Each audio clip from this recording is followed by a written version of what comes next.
कुन मुद्दा हाल्नुहुन्छ, हाल्नुहोस्, सुरुवात गर्नुहोस् मुद्दाको। र मुद्दा हाल्ने जुन भड्की दिनेहरू तिनीहरूलाई म आज जवाफ दिन्छु। प्रमाण भन्दै हुनुहुन्थ्यो होइन, मुद्दा हाल्ने। ल पहिलो मुद्दा यहाँबाट हाल्नु। पहिलो मुद्दा आज म देखाइरहेको छु। यो गाडी कुन चाहिँ दूतावासको हो?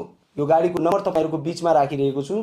यो गाडीको नम्बर अब जुन स्क्रिनमा तपाईँहरू देख्दै हुनुहुन्छ, यो गाडी कुन चाहिँ दूतावासको हो? यो नेपाली नम्बर प्लेट त होइन, यो त ब्लू कलरको प्लेटमा लेखिएको 61 CD। यो गाडी कसको हो? र राति 12 बजे एउटा दूतावासको गाडी माननीय प्रधानमन्त्रीको निवास बालुवाटारमा के गर्न जान्छ? ल अब त्यो प्रमाण मसँग नमाग्नुहोस्, अब प्रधानमन्त्रीज्यूसँग प्रमाण माग्नुहोस् न। प्रधानमन्त्रीज्यू, एउटा दूतावासको गाडी राति 12 बजे के गर्न आउँछ तपाईँको कार्यालय पनि होइन, निवासमा?